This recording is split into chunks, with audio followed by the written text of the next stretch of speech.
कक्षा 10वीं। कविता भाग मीराबाई।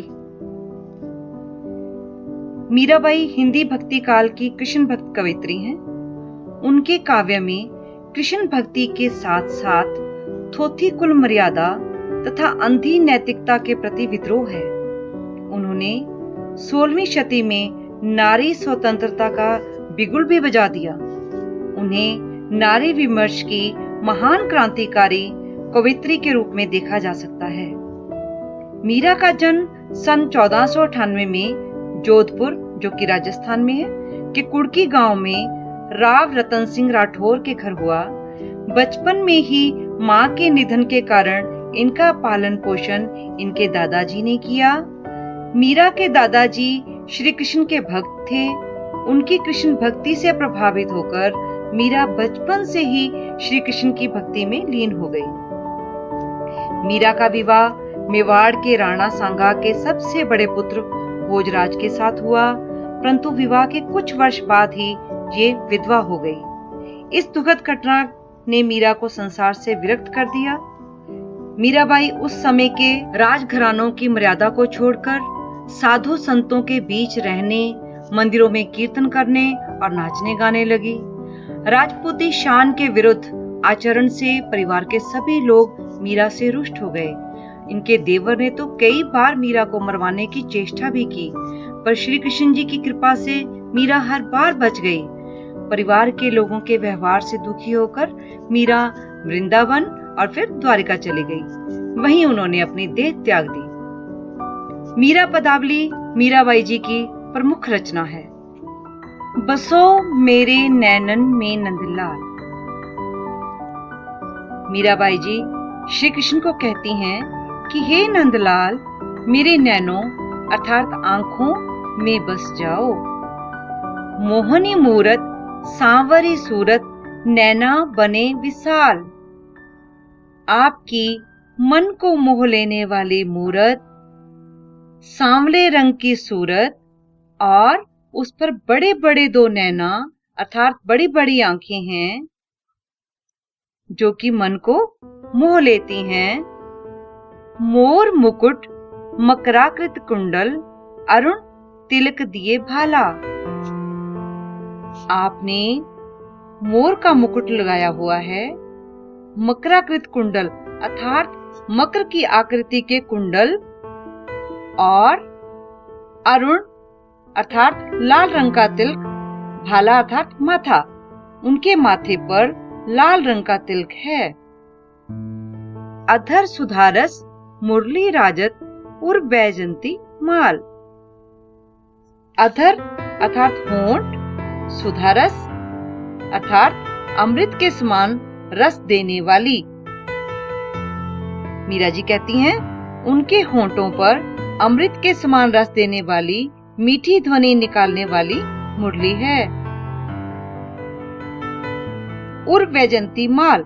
उर मतलब हृदय, हृदय पर वैजंती की माला सुशोभित है। क्षुद्र घंटिका कटितट शोभित नुपुर शब्द रसाल।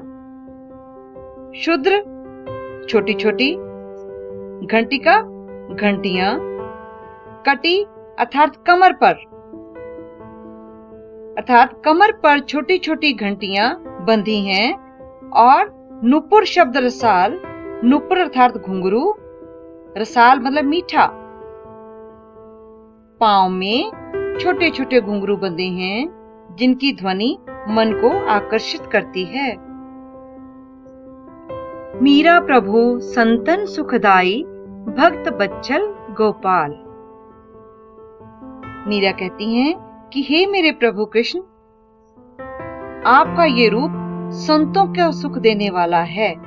भक्त बच्चल गोपाल, मेरे गोपाल भक्तों की रक्षा करने वाले हैं। मेरे तो गिरधर गोपाल दूसरो ना कोई। दूसरे पद में मीराबाई जी कहती हैं कि मेरे तो गिरधर गोपाल अर्थात भगवान कृष्ण हैं। मेरे तो कृष्ण ही सर्वस्व हैं और कोई नहीं है। जाके सिर मोर मुकुट मेरो पति सोई। मीरा जी कहती हैं कि जिसके सिर पर मोर का मुकुट है, वो ही मेरा पति है। तात मात भ्रात बंधु आपनो न कोई। तात अर्थात पिता, मात माता, भ्राता भ्रात भाई, बंधु सखा। मीरा जी कहती हैं कि मेरा अब अपना और कोई नहीं है। तात मात भात भ्रात बंधु कोई भी नहीं है। छाड़ देई कुल की कान, कहा करे कोई।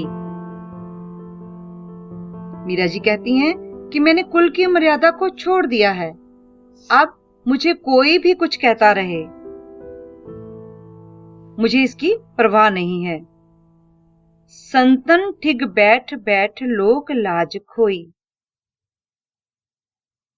मीरा जी कहती हैं कि संतों के साथ बैठ बैठकर मैंने लोक लाज को खो दिया है, क्योंकि उस जमाने में लोग औरत का संतों के बीच में बैठना पसंद नहीं करते थे, अच्छा नहीं समझा जाता था। लेकिन मीरा ने इस बात की परवाह नहीं की। अंसुअन जल सींच सींच प्रेम बेल बोई। मीरा ने जो कृष्ण के साथ प्रेम रूपी बेल बोई थी, उसे अपने आंसुओं के जल से सींचा है। अब तो बेल फैल गई, आनंद फल होई। मीरा कहती हैं कि अब तो ये प्रेम रूपी बेल बहुत फैल गई है और उस पर आनंद रूपी फल भी लग गए हैं। भक्त देख राजी भई, जगत देख रोई। मीरा को संसार के झमेलों को देखकर दुख होता है और भक्तों को देखकर खुशी होती है। दासी मीरा लाल गिरधर तारो अब मोही।